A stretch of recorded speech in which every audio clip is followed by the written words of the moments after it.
민수기 21장에 기록된 노뱀 사건은 많은 의문을 던져줍니다.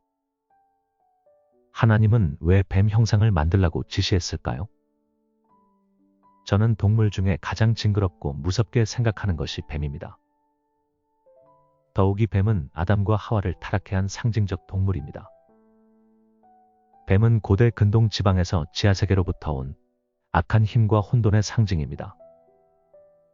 그리고 현재 불뱀에 물려 많은 백성이 죽어가고 있는 상황입니다. 그런데 뱀 형상을 만들어 장대에 달라고 한 이유를 알기가 쉽지 않았습니다.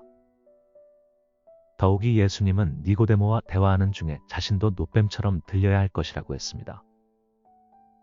이러한 모든 일들에 대하여 속시원한 대답을 하는 성경학자를 찾기가 쉽지 않았습니다. 저는 고고학과 고대 근동학의 전문가이며 리폼드 신학대학의 구약학 교수인 존 커리드 박사가 쓴 책 고대 이집트와 구약 성경을 읽으면서 어느 정도 해결할 수 있었습니다. 저는 그의 책을 중심으로 모세가 노뱀을 만들게 된 배경과 동기, 그리고 노뱀 사건이 예수 그리스도의 상징으로 확장되는 과정을 살펴보려고 합니다. 모세가 노뱀을 만들게 된 배경과 동기. 이스라엘 백성은 광야에서 끊임없이 불평하고 원망했습니다. 그런데 그 불평의 근거로 언제나 이집트를 거론한다는 점을 생각해야 합니다. 불평의 신음은 이미 이집트에서부터 시작되었습니다.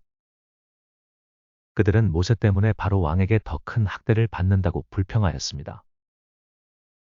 광야로 나온 이후에는 애굽에 매장지가 없어서 이 광야로 끌고 와 죽게 하느냐고 불평하였습니다. 그들은 애굽에 있을 때에 먹던 과일과 향신료를 언급하면서 만나로는 만족할 수 없다고 불평하였습니다. 모세가 가나안 땅을 들어가기 위하여 길을 우회하자 그들은 다시 이집트를 언급하면서 불평하였습니다. 이들이 하는 불평의 중심은 언제나 이집트였습니다. 여기서 확실하게 이집트에 대한 인연을 끊어놓지 않으면 안 되었습니다. 사실 민수기 21장에서 하는 불평은 전에 하던 불평과는 차원이 다른 면이 있습니다. 그들은 40년 전 출애굽하였던 백성이 아니었습니다. 그들은 모두 광야에서 죽고 출애굽 당시 20세 이하였던 새로운 세대입니다. 불평하고 반역하던 옛세대는 대부분 죽었기에 이제 이 새로운 세대를 통하여 가나안에 들어가려고 했습니다. 그런데 그들은 옛세대와 달랐을까요? 아닙니다. 그들은 옛세대보다 훨씬 더 악했습니다. 옛세대의 원망은 단지 모세를 향한 원망이었다면 이제 새세대는 모세뿐만 아니라 하나님을 향한 원망이었습니다.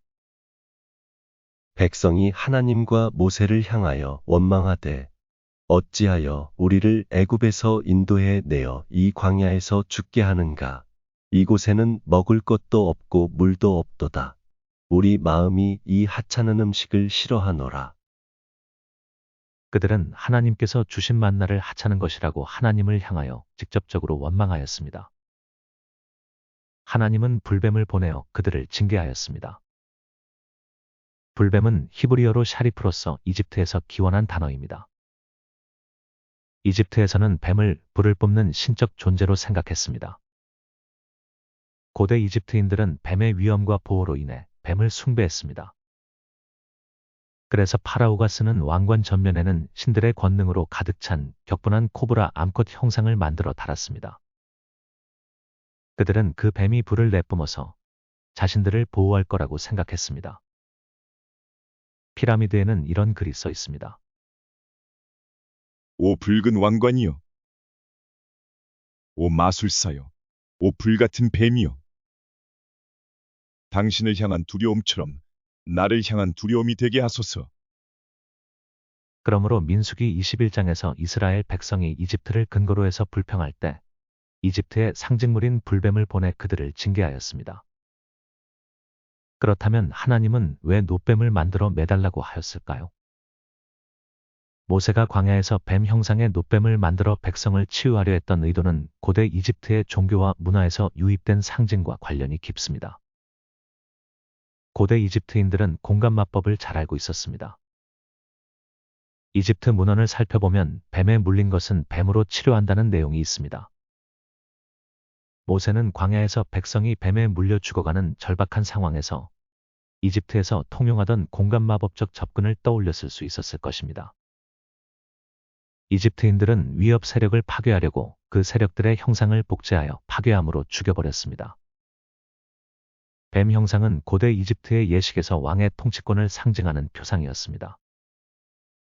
민수기 21장에서 뱀의 형상을 만들라는 여호와의 명령은 그 나라의 상징물을 만들어 그 나라를 정복하겠다는 신호였습니다. 이집트의 문화를 잘 알고 있던 이스라엘 백성은 모세가 놋뱀을 높이 들 때 그 의미가 무엇인지 알았을 것입니다. 모세는 이집트의 대표적인 상징물인 뱀을 형상으로 만들어 이집트의 멸망을 선포하였습니다. 지금까지 이집트에 사로잡혀 기회가 있을 때마다 불평하던 그들의 불평을 완전히 잠재우기 위함이었습니다. 이집트는 그들에게 복을 주는 것이 아니라 오히려 재앙과 화를 불러일으키며 구원은 오직 여호와 하나님에게 있음을 알려주는 상징물이었습니다. 하나님께서 이집트적 요소를 사용하여 여호와 신앙을 드러내는 방식은 다른 민족들의 신앙과 명백히 구분됩니다. 대부분의 고대 근동 민족은 주변 문화를 흡수하여 자신들의 종교 체계에 혼합적으로 사용했습니다. 반면에 성경은 이집트 문화의 상징과 관습을 사용하면서도 그 본래의 의미를 뒤집어 여호와의 절대적 우월성과 독점적 신성을 드러내는 도구로 삼았습니다. 놋뱀 사건에서 이집트적 상징인 뱀과 장대는 원래 이집트 신들의 권능을 나타냈지만 성경은 오히려 그 권능을 무력화하고 여호와가 참된 생명의 근원임을 강조하였습니다. 성경은 주변 민족의 요소를 받아들이되 이를 단순히 차용하지 않고 오히려 비판적으로 재해석함으로써 여호와 신앙의 독특성을 부각하였습니다. 놋뱀의 신약적 해석과 예수 그리스도의 상징. 신약 성경에서 이 놋뱀 사건은 예수님에 의해 새로운 차원으로 해석됩니다. 요한복음 3장 14절부터 15절에서 예수님은 모세가 광야에서 뱀을 든 것 같이 인자도 들려야 하리니 라며 놋뱀 사건과 십자가 사건을 연결합니다. 이 장면은 놋뱀이 광야에서 백성의 죽음을 막아내는 상징적 지위에 있었듯 예수님의 십자가 또한 죄로 인해 죽어가는 인류의 치유와 구원의 매개가 된다는 것을 보여줍니다. 구약에서 놋뱀은 일시적인 구원의 상징이었습니다. 문제는 이스라엘 백성이 그 놋뱀을 우상으로 삼았습니다. 히스기야는 놋뱀을 부수고 이것은 단지 놋조각에 불과하다는 뜻으로 느우스단이라고 하였습니다. 그러니까 이스라엘은 무려 700년간 이 놋조각이 어떤 마력이 나오는 것으로 착각하여 놋뱀을 섬기며 분향하는 우상 숭배를 계속하였습니다. 하나님께서 놋뱀을 보라는 것은 놋뱀 그 자체에 무슨 신비한 능력이 있기 때문에 보라는 것이 아니라 하나님의 말씀을 믿고 순종하는 자에게 새로운 생명을 주신다는 것인데 그들은 완전히 오해하였습니다. 이는 상징 자체를 숭배할 때 필연적으로 발생하는 문제를 단적으로 보여줍니다. 현대 신앙 공동체 또한 건축물이나 조각물, 예배 형식, 특정 프로그램 등을 절대시하지 않도록 주의해야 합니다. 이 사건은 오직 하나님께 초점을 맞추지 않을 때 어떤 선한 도구도 우상화될 수 있음을 일깨웁니다. 구약에서 놋뱀이 부분적인 해결책이었다면 신약에서 십자가는 죄와 죽음의 근원을 해결한 영원한 해답입니다. 이집트적 뱀 숭배의 상징을 완전히 뛰어넘어 인류를 치유하고 회복하는 절대적 길을 십자가에서 보여주셨습니다. 곧 놋뱀 사건으로 이집트와의 관계를 완전히 단절하고 여호와 하나님만을 믿으며 따르는 길에 구원이 있다는 원리가 십자가 안에서 온전히 구현된 셈입니다. 때문에 학자들은 구속사적 흐름에서 놋뱀 사건이 예수 그리스도를 예표하는 모형으로 보며 이는 성경 해석의 전형적 사례로 알려졌습니다. 보네퍼 목사는 이렇게 설교하였습니다. 그들은 이 무시무시한 모습 속에서 하나님을 발견하는 수밖에 없습니다. 그들은 징벌과 죽음을 통해서만 하나님을 가까스로 발견할 수 있었습니다. 하나님은 죽음으로 이스라엘을 치셨는데 생명은 이 죽음을 통해서 옵니다. 하나님께서 친히 이 죽음 속에 계십니다. 그분이 친히 이 뱀 안에 계십니다. 우리의 죄책 속에 징벌 속에, 죽음 속에 계시는 하나님, 그분은 십자가에 못 박힌 그리스도이십니다. 그분을 발견하는 사람은 살 것입니다. 우리가 우리의 죄책과 징벌로 눈길을 돌리는 데는 하나님에게 이르는 통로가 있기 때문입니다. 바로 여기서 이스라엘은 하나님을 되찾습니다. 결론적으로 모세가 광야에서 놋뱀을 들게 된 것은 기본적으로 이집트적 종교와 문화에서 기인한 상징을 변형하여 공간마법적 사고와 히브리 신앙을 결합한 결과로 해석할 수 있습니다. 그러나 성경은 이를 단순히 주술적 차원에 머무르지 않고 오직 여호와께서 죽음을 막으시고 생명을 베푸신다는 신학적 메시지를 심어 놓았습니다. 더욱이 예수님은 요한복음에서 자신을 놋뱀 사건과 연결시키심으로써 구약의 제한적 치유를 초월한 완전한 구원을 제시하셨습니다. 놋뱀 사건이 이집트적 요소와 결합되어 있음에도 불구하고 종국에는 하나님 중심 그리고 그리스도 중심적으로 수렴한다는 점은 성경 해석에 있어 문화적, 역사적 배경을 존중하되 궁극적으로는 그 모든 요소가 하나님의 구속사로 귀결됨을 보여주는 대표적 사례라 할 수 있습니다. 우리는 이 놋뱀 사건을 통해서 몇 가지 교훈을 받을 수 있습니다. 첫째, 상징 자체가 아닌 하나님의 말씀을 바라봐야 합니다.